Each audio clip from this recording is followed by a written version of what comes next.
자, 여러분들 반갑습니다. 부가가치세 부속서류 두 번째 시간 부동산 임대 공급가액 명세서를 나가보도록 하겠습니다. 자, 여러분 부동산 임대 공급가액 명세서는요. 여러분들 부가가치세법 시간에 아마 배우셨을 거예요. 무슨 임대료라고?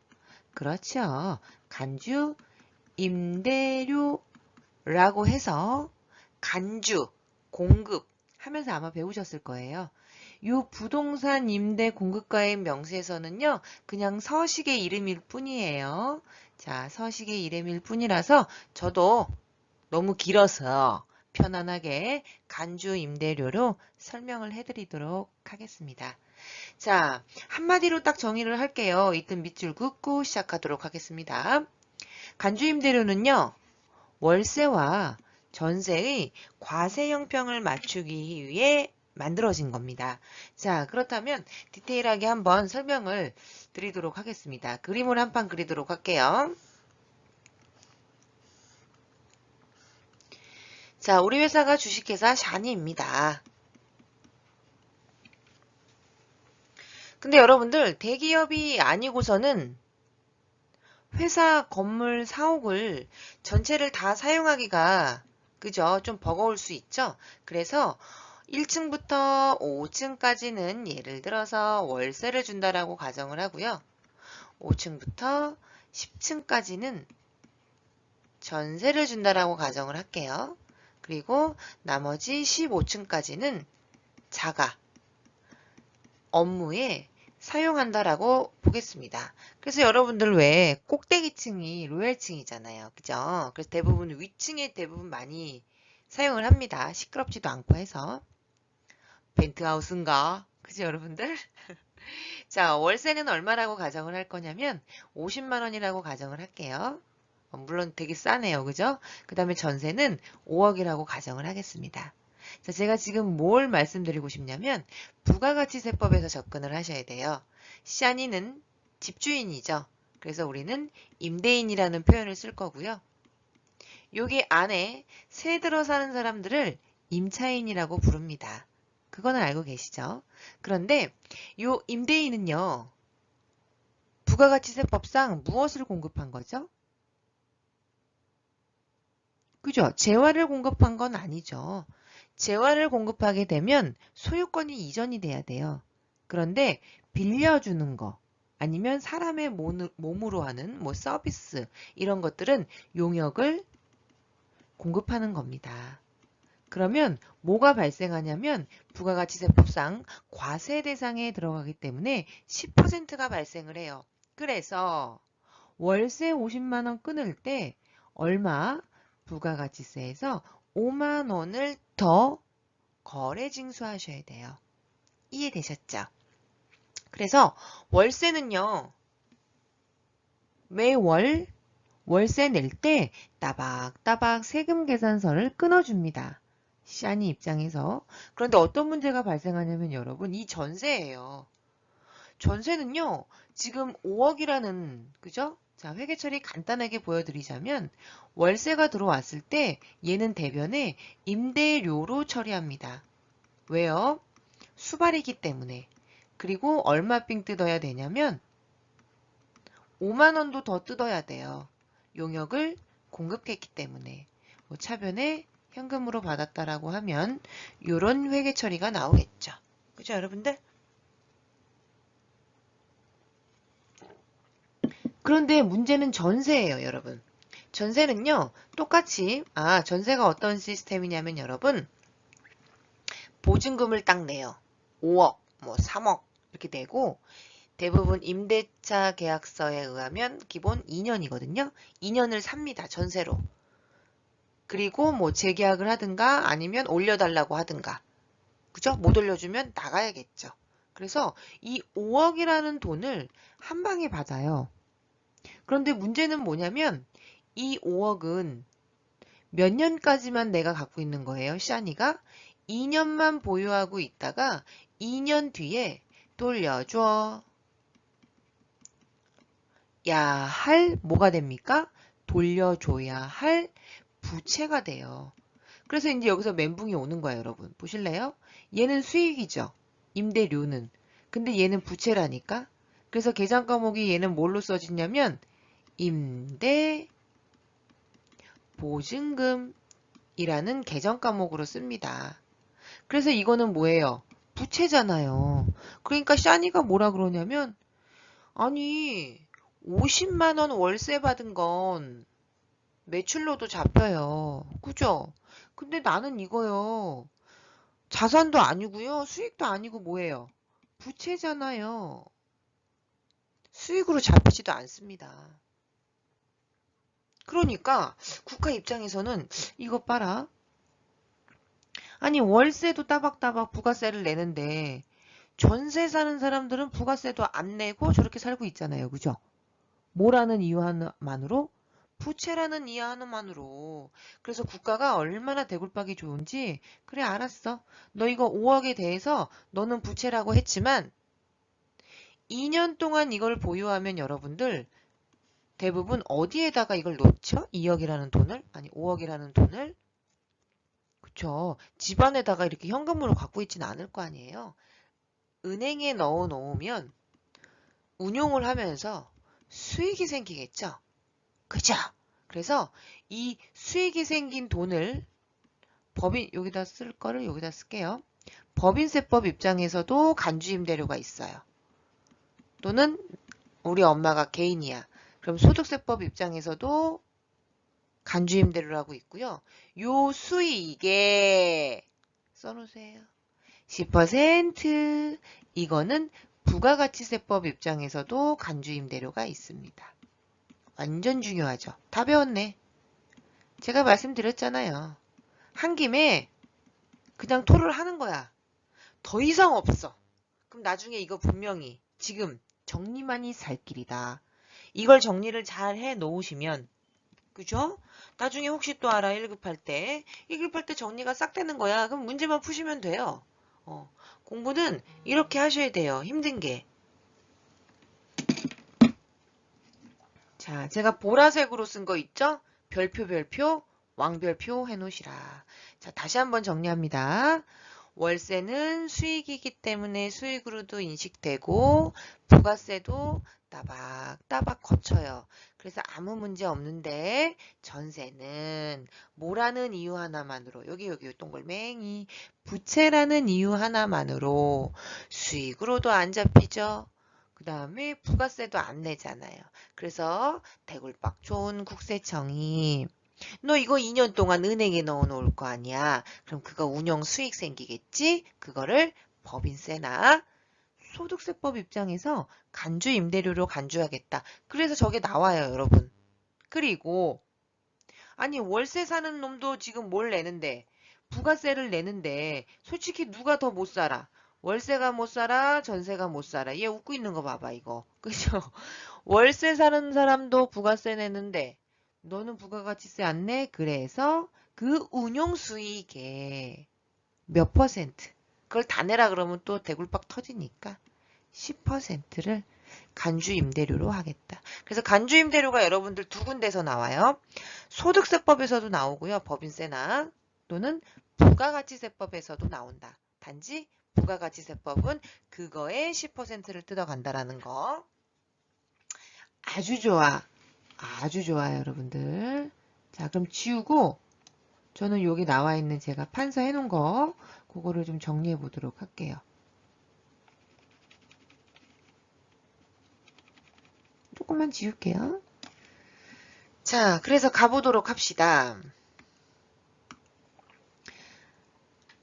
전세금 또는 임대보증금을 받은 경우 우리는 이 보증금에 대해서 이자율만큼 계산을 할 거예요. 여러분 제가 여기에 써드렸던 이 산식 모르셔도 돼요.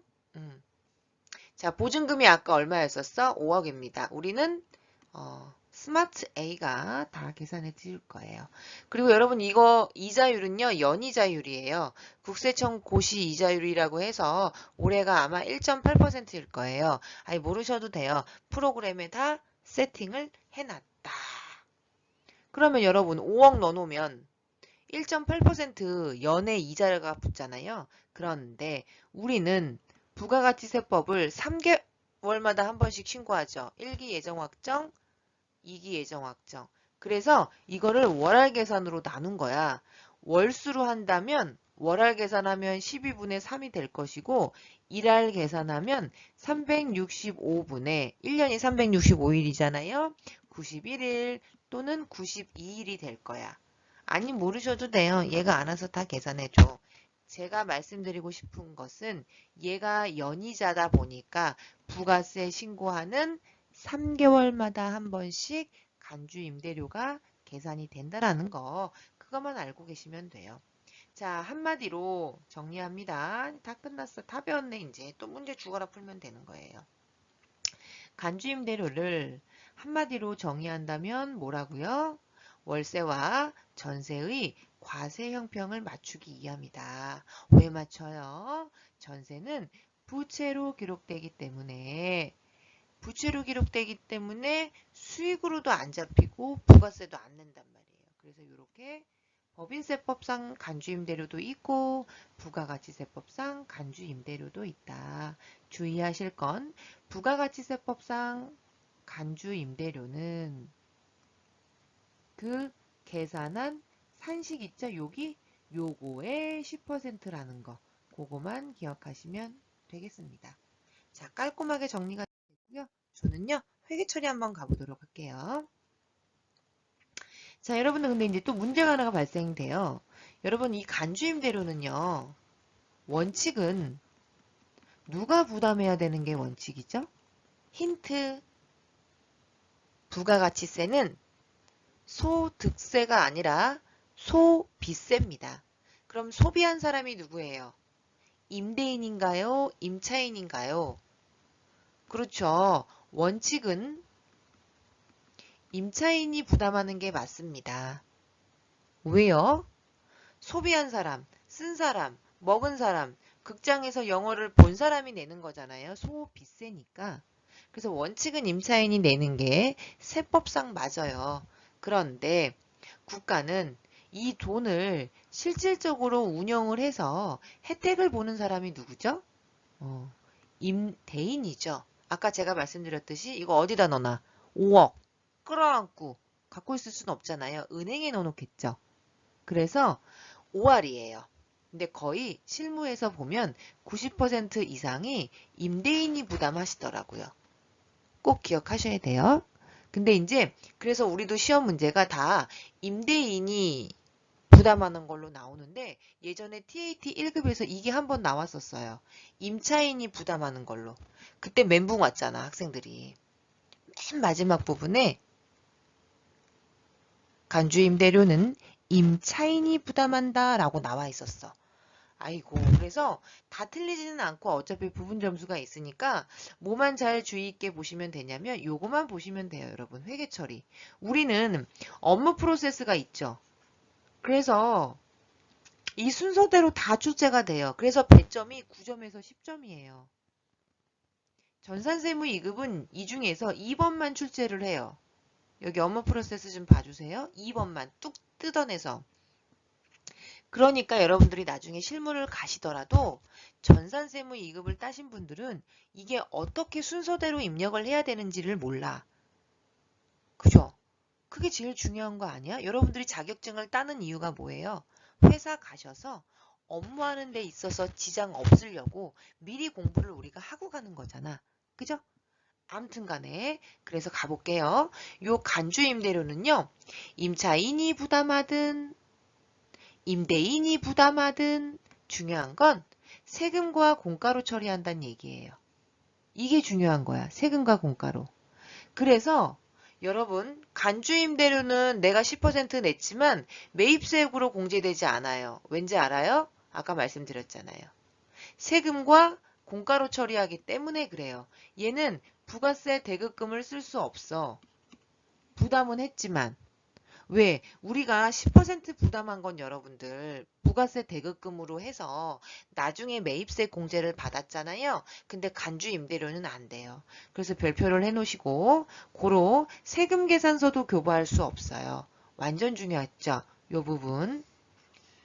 우리 아까 월세는 세금 계산서 교부했어요.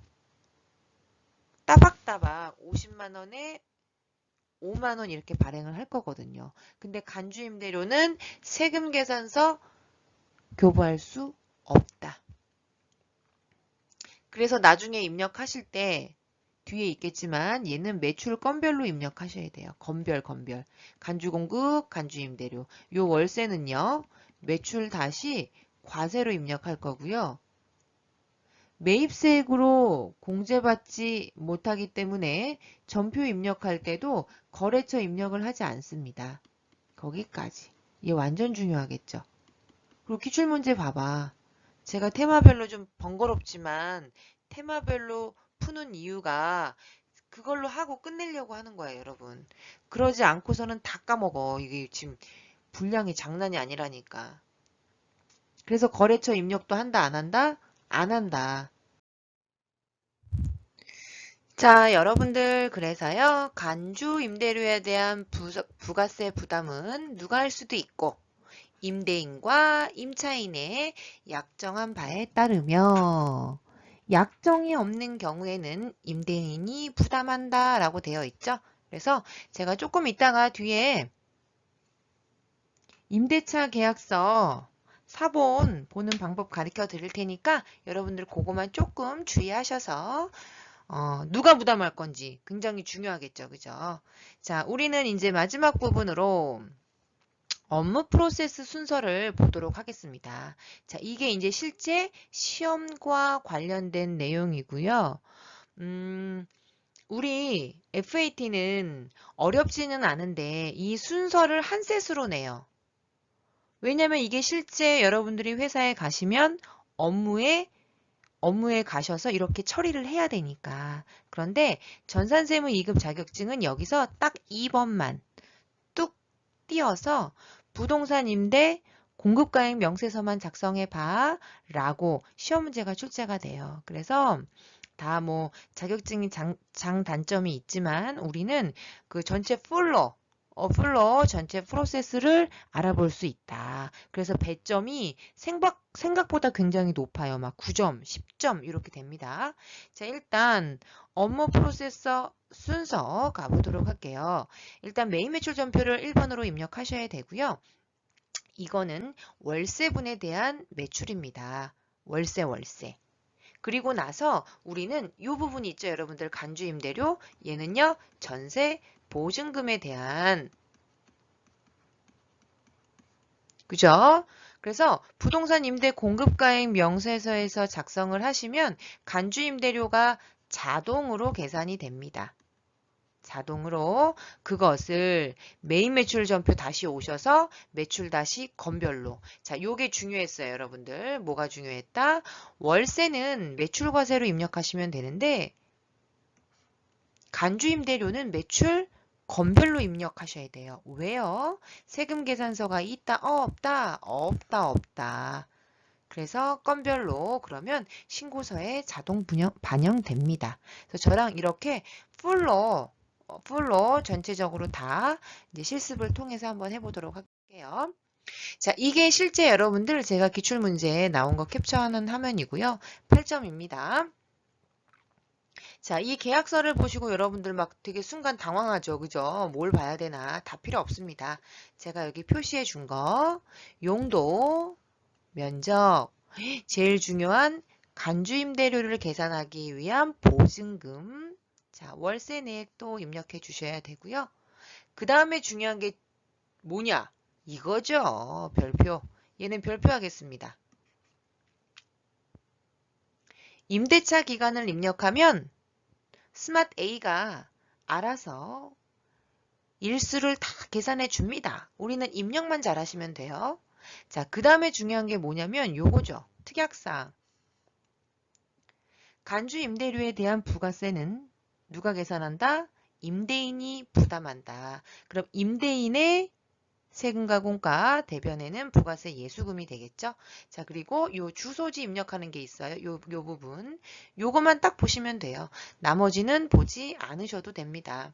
그래서 여러분들 요거는 잠깐 여담인데 실무에서 갑자기 그 수서역에 여러분들 제가 수서역 근처에 사는데 그 수서역에 보면 이삭 토스트라고 있어요. 지금은 장사를 안 하시는데 저희 학생 어머니께서 장사를 하셨나 봐요. 근데 제 수업을 듣고 교수님, 갑자기 어머니가 집주인이 임대인이 간주임대료를 엄마 보고 내라고 했다고 그 전에는 말 한마디도 없다가 그러셨대요. 그래서 내가 아이고 어머니가 이 특약사항 내용을 읽지 않고 여기에 서명과 사인을 하셨구나.